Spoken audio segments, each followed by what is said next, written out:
Bueno, buen día. Esta es una producción elaborada para el segundo encuentro de tecnología educativa, enseñanza de las disciplinas en tiempos de pandemia. Mi nombre es Luana La Rosa, soy docente, trabajo en el Instituto Leluar y en el Instituto Evangélico Americano de José C. Paz. En el Instituto Leluar me desempeño también como vicedirectora del nivel secundario. Soy profesora de Historia, de Política y Ciudadanía, de Trabajo y Ciudadanía y de Sociología. Y bueno, les voy a contar un poco de mi experiencia en pandemia a partir de algunas preguntas que me han alcanzado. Bueno, si se realizó un diagnóstico sobre el acceso y el conocimiento sobre TIC cuando se suspendieron las clases presenciales, ¿cuáles fueron sus resultados? En realidad, con lo que tiene que ver con el conocimiento sobre las TIC o el uso de las TIC de los alumnos, yo tenía algo de conocimiento acerca de cómo ellos se manejaban y con qué instrumentos. Nosotros habíamos trabajado en el Instituto Leluar con una plataforma educativa hace muchos años atrás, no muchos, unos 3, 4 años hacia atrás, habíamos estado preparando una plataforma. De hecho, al inicio de este año teníamos una nueva plataforma que por temas técnicos no la pudimos desarrollar y tuvimos que pasarnos al Classroom de Google. Y lo que yo sabía del trabajo con los chicos era que era difícil que ellos manejen tecnologías que no sean las que conocían o les eran más de mayor uso a ellos, como puede ser sobre todo redes sociales y algunas otras aplicaciones del celular. Yo hace 2 años empecé a cargar el material de mis materias en un Drive, en una carpeta de Drive, que todos los años yo pedía los correos de los chicos y la compartía para que ellos puedan tener el material en un acceso desde su teléfono, porque también veía que muchos llevaban el teléfono a la escuela. En quinto y en sexto yo trabajo con los más grandes y lo llevan todos, y que usaban el teléfono a veces cuando alguien no traía la fotocopia, no tenía el libro, lo usaban para sacarse fotos y trabajar con eso. Entonces empecé a pensar que quizás era mejor si yo ya tenía digitalizado ese material de manera que se vea bien y que ellos lo puedan ver desde su teléfono. Entonces creé estas carpetas de Drive donde les iba compartiendo materiales por unidades, y lo que yo siempre hacía era armar una lista de correos, un mailing, y les avisaba 1 o 2 días antes, chicos, para la clase tal, fíjense de tener descargado, de tener disponible sin conexión tal material para poder trabajar. De esa manera empecé un poco a trabajar con ellos con la tecnología. Algunos lo agarraron muy rápido y se sentían cómodos, otros les costaba muchísimo. De hecho, tuve alumnos que venían con todas las cosas impresas, y yo les decía, pero no es necesario, porque todo eso vamos a usar un pedacito, pero bueno, fue así. Por lo tanto, cuando empezó la pandemia, si bien nosotros no hicimos un diagnóstico de cómo venían con las TIC, sabíamos que no era algo que manejaran usualmente más allá de las redes, ¿no? Más allá de lo que tiene que ver con Facebook, Instagram, Twitter, YouTube, digamos, espacios donde ellos conocían, y los buscadores, que es algo que usaban mucho justamente para buscar información, como puede ser Google, que si bien les llevaba a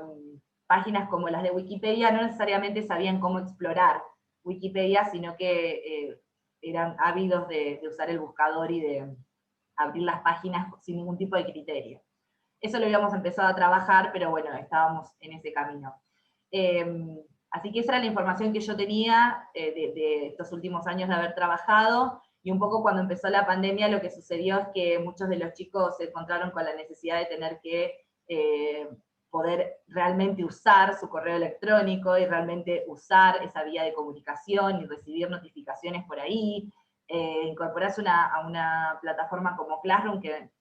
a nosotros nos parecía que era muy intuitiva y muy sencilla, pero que igual costó. Había chicos, por ejemplo, que tenían correo pero no se acordaban su contraseña, nunca lo habían usado, más allá de que lo tenían, porque obviamente para poder usar sus teléfonos y descargar aplicaciones, en algún momento se tuvieron que crear un correo. Así que ese fue un poco el diagnóstico que por lo menos personalmente yo pude hacer al respecto, para lo cual,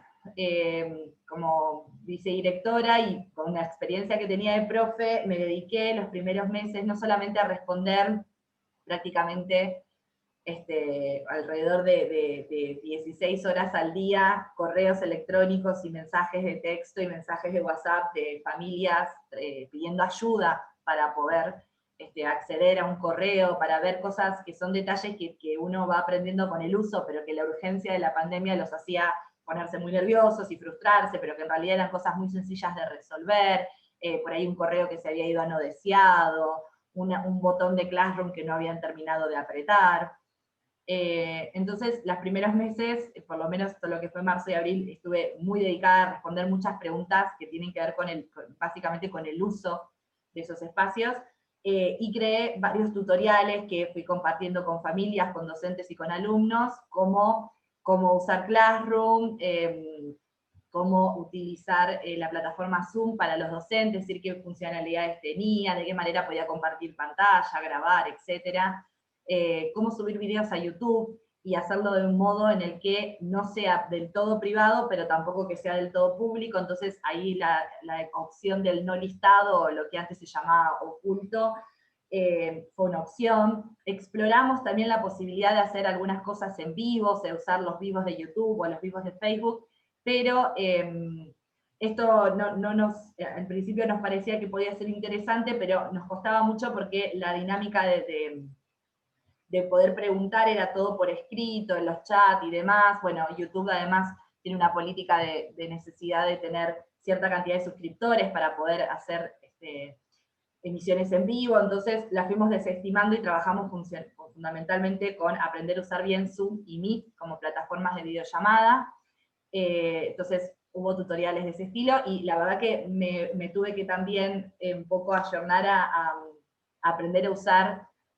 diferentes softwares, diferentes programas para poder grabar mi computadora y mi voz, y ir mostrando paso a paso, y hacer los videos, y convertirlos en un tipo de video que se pueda subir a YouTube, o que se pueda compartir vía WhatsApp o vía correo electrónico. Así que eso fue un poco lo que fuimos haciendo con respecto al diagnóstico y a las decisiones que se fueron tomando. Los saberes y las decisiones que tomamos una vez que pudimos avanzar sobre eso, y los chicos y las familias efectivamente pudieron no solamente entrar a Classroom y ver todo su material ahí, sino que también pudieron usar su correo y entrar a Zoom y entrar a Meet, y todo se empezó a hacer un poco más sobre ruedas, que eso llegó más o menos para mayo, junio. Lo importante ahí era ver que el tipo de trabajo didáctico, el tipo de trabajo pedagógico que se haga, no sea pura y exclusivamente el de resolver cuestionarios o resolver preguntas. Y eso nos parecía importante no solamente por el contexto de pandemia, sino porque esa era una manera en la que trabajamos en la escuela. Nosotros trabajamos con planificaciones a través de escenarios de producción de conocimiento, que son formas de trabajar las unidades centradas en incorporar habilidades de los alumnos. Entonces nos concentramos en eso, y lo que hicimos con los docentes es decir, no podemos negociar, no podemos perder la posibilidad de que los alumnos a través de la virtualidad dejen de practicar la lectura, la escritura, el habla y la escucha, que son como las habilidades básicas de la escuela. Y la escritura no nos costaba tanto, porque justamente todo era al principio escrito. Entonces empezamos a trabajar en las demás, y para poder hacer la lectura y la escucha, las opciones de videollamadas empezaron a ser importantes para que los docentes podamos escuchar a los alumnos, y empezamos a incorporar consignas que les pidan creación de videos que ellos grababan con su celular, o audios, en el que nosotros los podíamos escuchar y los podíamos ver, y de esa manera ver cómo se desenvolvían oralmente, y al mismo tiempo cómo leían y demás. Entonces fuimos combinando esas actividades junto con esas reuniones de Zoom. Y de esta manera, cuando llegó el momento de evaluar y de crear instrumentos de evaluación, que no sé si sabrán, pero la secundaria trabajó con la elaboración de rúbricas, de evaluaciones cualitativas, lo que hicimos fue poner en esas rúbricas justamente cuánto habían avanzado cada uno de nuestros alumnos en esas mismas habilidades, para que las familias vean qué era lo que se estaba trabajando. Y obviamente, mientras se trabaja esas habilidades, se van haciendo un recorrido de los contenidos conceptuales, ¿no? De los temas de cada disciplina, que un poco es lo que hacemos en clase, solo que obviamente adaptado a las condiciones y a lo que nos permite la virtualidad. Esas son un poco las estrategias de enseñanza. Diseños de materiales didácticos, bueno, claramente tuvimos que grabar nuestras clases y utilizar muchas presentaciones como PowerPoint, porque no tenemos el pizarrón, que para el docente es tan importante. Así que a través de diapositivas, yo por lo menos lo que trabajé es armar diapositivas de PowerPoint, con la información, con imágenes, con todo lo que me gustaría compartir.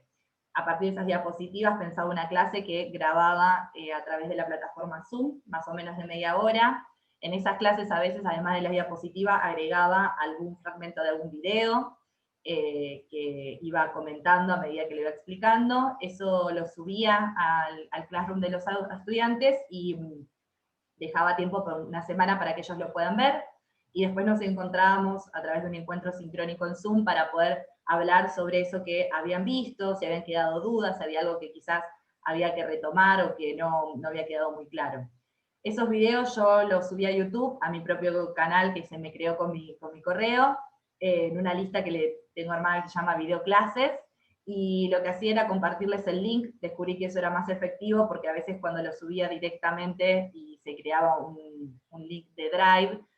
a los chicos les tardaba mucho en cargar el video en el celular. Entonces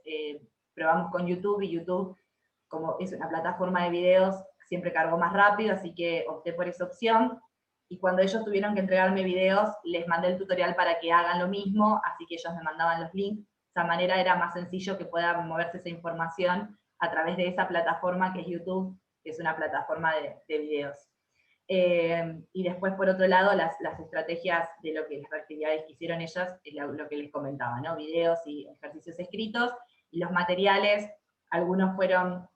PDFs armados con los materiales que yo tenía en casa, y otros fueron materiales seleccionados de la web, ya sea otros videos de YouTube, capítulos de algunos programas del canal Encuentro, y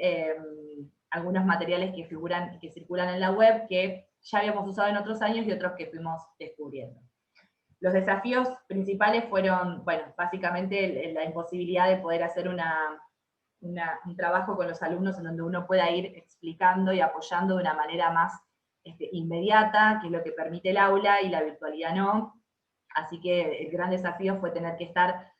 todo el tiempo conectados en la computadora respondiendo consultas escritas, y a veces eso no es lo mismo para explicar. Por suerte las reuniones de Zoom ayudan mucho a subsanar eso y ayudarlos, pero claramente es un desafío dar clases sin poder tener a los chicos esas 2 horas en el aula y poder ver su trabajo y cómo van desarrollando esas habilidades ahí mismo. Así que ese fue uno de los principales desafíos, además de los obvios desafíos del uso de las tecnologías que comentaba al principio, en donde tuvimos que ayudar a las familias y a los chicos a poder acceder, y a los docentes también. Aprendí muchísimo, sobre todo aprendí que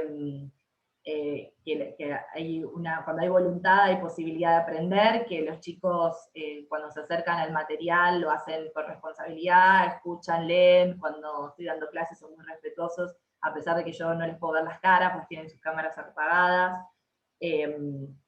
Y aprendí que existe también la empatía a través de estos medios virtuales, y que eso que es algo que teníamos mucho miedo los docentes al comenzar, que es exponernos a los videos y a los demás.